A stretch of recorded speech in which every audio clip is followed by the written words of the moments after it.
केंद्रीय मंत्री और हमीरपुर से बीजेपी प्रत्याशी अनुराग ठाकुर ने रिपब्लिक भारत से एक्सक्लूसिव बातचीत की। उन्होंने क्या कुछ कहा, अरविंद केजरीवाल, कांग्रेस का पाक प्रेम और साथ ही साथ मणिशंकर अय्यर के बयान के साथ साथ राम मंदिर जैसे मुद्दों पर भी बातचीत की है। एक रिपोर्ट आपको दिखाते हैं।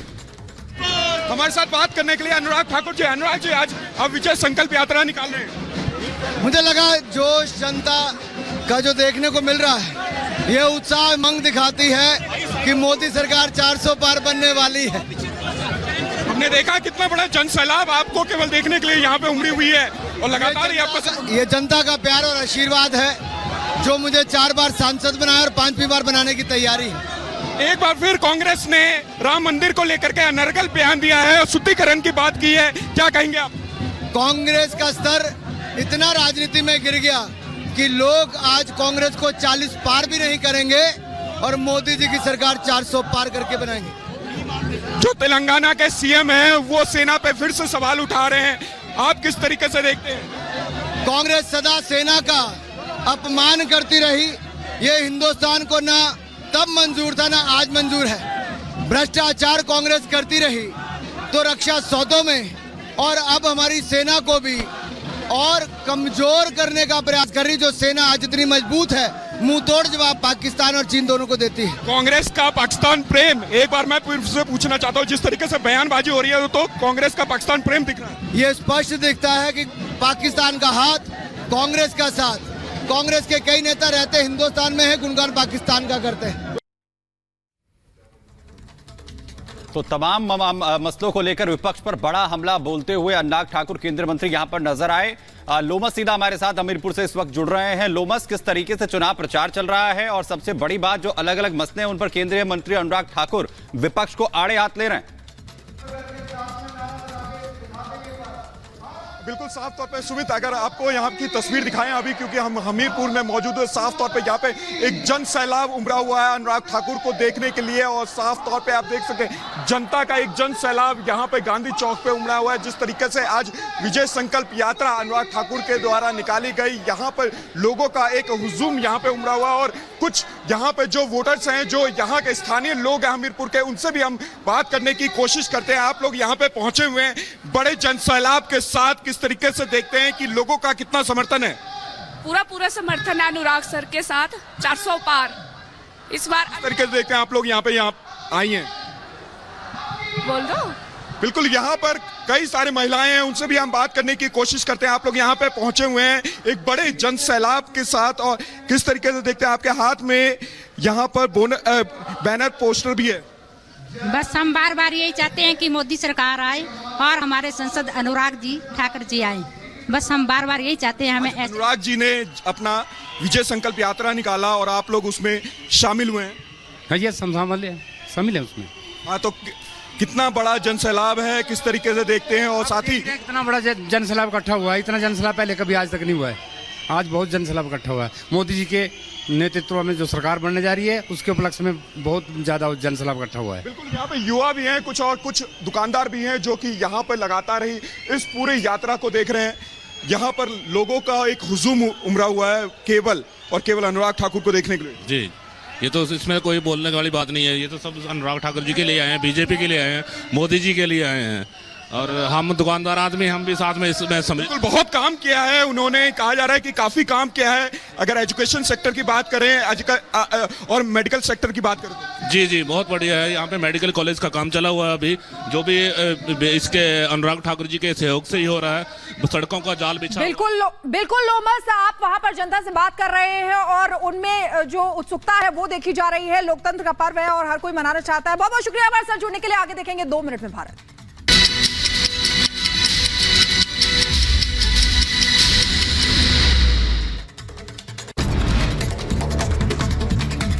ओडिशा के कंधमाल में प्रधानमंत्री मोदी ने भरी हुंकार, कहा कांग्रेस के समय में देश में हुए कई आतंकवादी हमले आतंकियों को सबक सिखाने के बजाय ये आतंकी संगठनों के साथ बैठकें करते थे। पीएम मोदी ने कांग्रेस पर किया हमला, कहा कांग्रेस देश को डराने की कोशिश करती है, कहती है कि संभल कर चलो, पाकिस्तान के पास एटम बम है। हनुमान मंदिर पहुंचे अरविंद केजरीवाल, चुनाव प्रचार से पहले किया दर्शन पूजन। जमानत के बाद प्रचार का आज पहला दिन। रिपब्लिक भारत से केजरीवाल के अंतरिम जमानत पर बोले अनुराग ठाकुर, जैसे सोनिया जी और राहुल जी बेल पर है वैसे ही अरविंद केजरीवाल जी बेल पर है। अरविंद केजरीवाल को दोष मुक्त नहीं किया गया है। और आपको बता दें इसी बीच गिरिराज सिंह का अरविंद केजरीवाल पर हमला, कहा कुछ घोटालेबाज जेल में हैं, कुछ जमानत पर, लोगों ने उनका असली चेहरा देख लिया है, कोई अंतर नहीं। आरजेडी नेता मृत्युंजय तिवारी ने बीजेपी पर साधा निशाना, कहा केजरीवाल को जमानत मिलने से बीजेपी बेचैन है। अरविंद केजरीवाल की जमानत केंद्र सरकार की विधायक को दर्शाती है।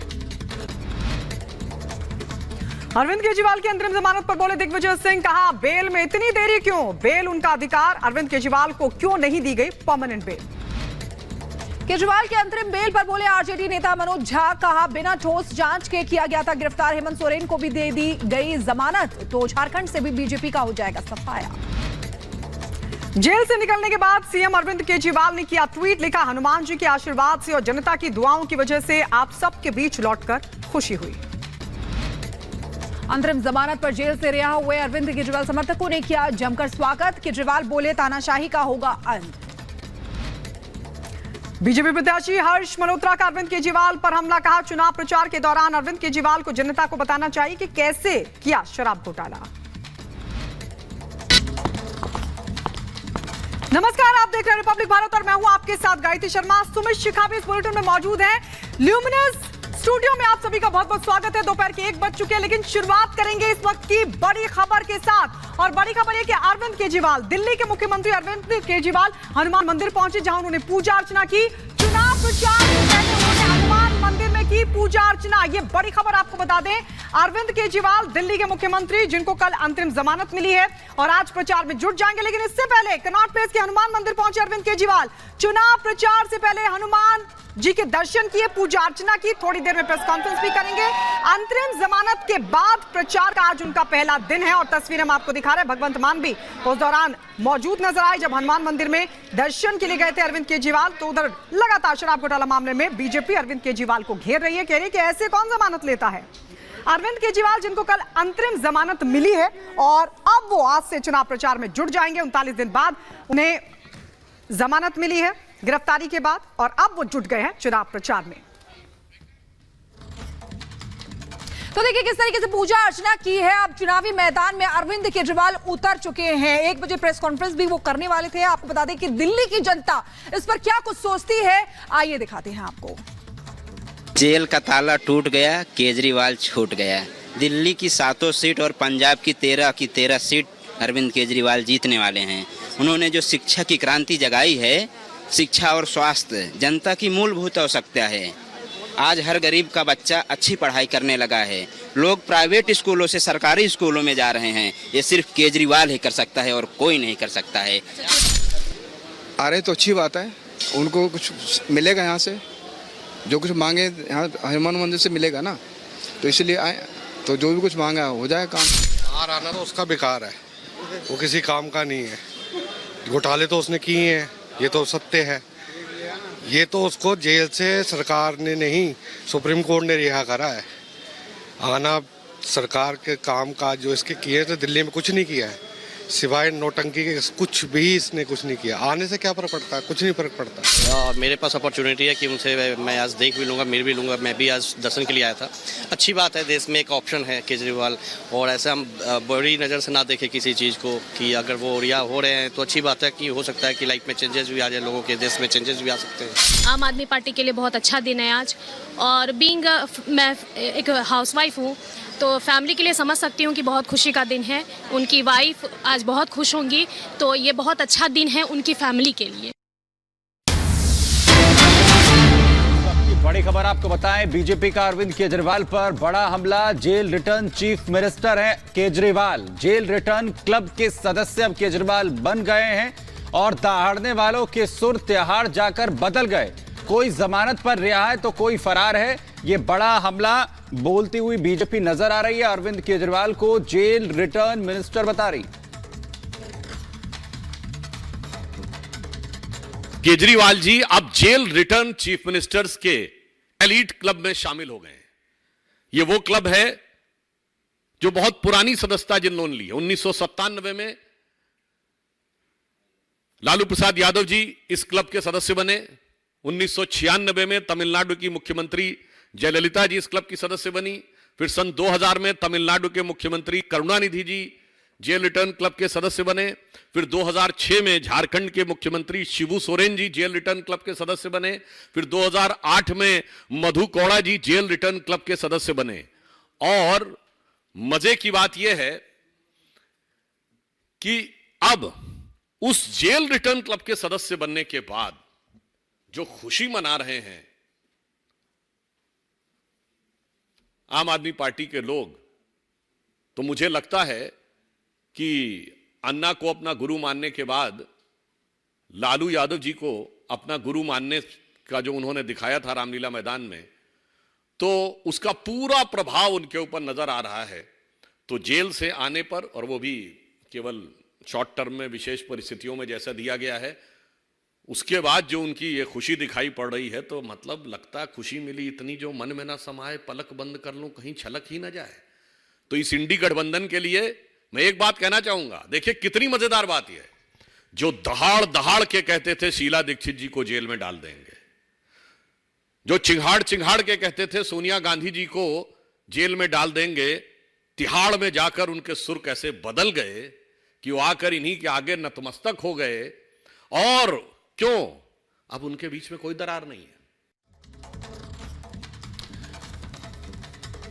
चलिए आगे बढ़ते हैं और इसी बीच इस वक्त की बड़ी खबर आपको बताएं। मणिशंकर के बयान पर प्रधानमंत्री नरेंद्र मोदी की तरफ से बड़ा हमला बोला गया है। प्रधानमंत्री ने कहा है कि वो कहते हैं कि पाकिस्तान के पास एटम बम। ये बड़ी खबर आपको बता रहे हैं। प्रधानमंत्री नरेंद्र मोदी ने मणिशंकर अय्यर के बयान पर बड़ा हमला यहां पर बोला है, जिसमें मणिशंकर के बयान पर पलटवार करते हुए प्रधानमंत्री नरेंद्र मोदी ने कहा कि वो कहते हैं कि पाकिस्तान के पास एटम बम है और पाकिस्तान बम को संभाल नहीं पा रहा है और अब हम बेचने के लिए वो निकला है।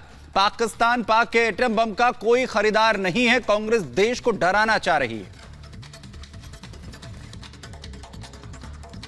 और दूसरी तरफ एक कांग्रेस की सोच, कांग्रेस बार बार अपने ही देश को डराने की कोशिश करती है। वो कहते हैं संभल के चलो, पाकिस्तान के पास एटम बम है, पाकिस्तान के पास एटम बम है, पाकिस्तान के पास एटम बम है। ये मरे पड़े लोग